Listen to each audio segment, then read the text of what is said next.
దసరా ఉత్సవాలు వైభవంగా ప్రారంభమయ్యాయి. గతానికి భిన్నంగా ఈసారి మరింత విశేషం సంతరించుకున్నాయి. హిందూ సంప్రదాయం ప్రకారం జరిగే ఈ వేడుకలను ముస్లిం మహిళ బుకర్ ప్రైజ్ విజేత కన్నడ రచయిత్రి భాను ముఫ్తాక్ ప్రారంభించడం చర్చనీయాంశమైంది. దీనిపై రాజకీయ వాదోపవాదాలు రేగినా లౌకికవాదానికి నిలువెత్తు ఉదాహరణగా సుప్రీంకోర్టు సమర్థించింది.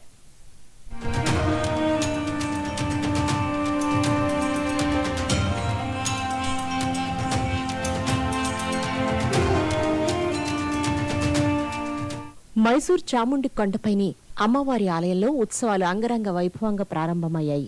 భాను ముస్తాక్ జ్యోతి ప్రజ్వలన చేసి ఈ వేడుకలకు శ్రీకారం చుట్టారు. ముఖ్యమంత్రి సిద్ధరామయ్య, మంత్రులు, అధికారులు కలిసి అమ్మవారిని దర్శించుకున్నారు. 1610వ సంవత్సరంలో ప్రారంభమైన ఈ దసరా సాంప్రదాయం రాజవైభవానికి ప్రతీక. రాష్ట్ర పండుగగా జరుపుకునే ఈ 11 రోజుల ఉత్సవం కర్ణాటక సంస్కృతి సాంప్రదాయాలకు అద్దం పడుతుంది.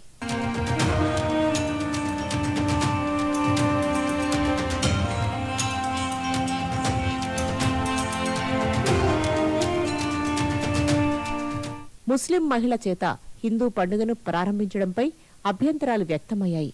రాజ్యాంగంలోని 25వ అధికరణ ప్రకారం పూజలు హిందువే చేయాలి అంటూ సుప్రీంకోర్టులో పిటిషన్ దాఖలైంది. ఈ వాదనను సుప్రీంకోర్టు తిరస్కరించింది. ముందుగా రాజ్యాంగ పీఠికను చదివి రండి.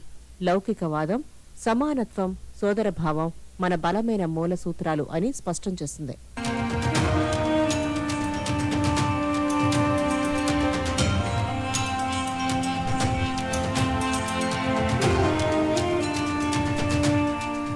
సుప్రీంకోర్టులో తీర్పు అనంతరం షెడ్యూల్ ప్రకారమే ఉత్సవాలు కొనసాగుతున్నాయి.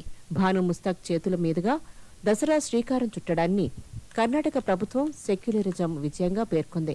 బీజేపీ, హిందూ సంఘాలు అభ్యంతరాలు వ్యక్తం చేయగా సీఎం సిద్ధరామయ్య తోసిపుచ్చారు.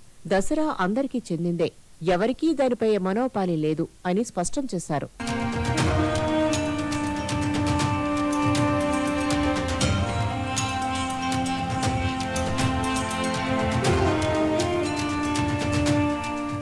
వాసం జిల్లాకు చెందిన భాను ముస్తాక్ కన్నడ సాహిత్యంలో ప్రత్యేక ముద్ర వేసిన రచయిత్రి.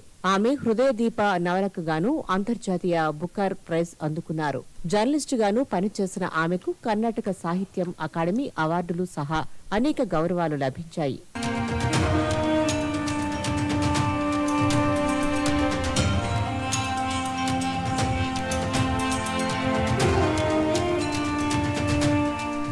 ద్వేషం పెంచే మాటలు వినిపిస్తున్నా దసరా పండుగ ఎప్పటినుంచో మతాల గీతలు దాటి అందరినీ కలుపుతుంది. ఈసారి భాను ముస్తాక్ ఆరంభించిన మైసూర్ దసరా ఇచ్చిన సందేశం ఒక్కటే: సంస్కృతి అందరికీ సొంతం, ఐక్యతే అసలు పండుగ.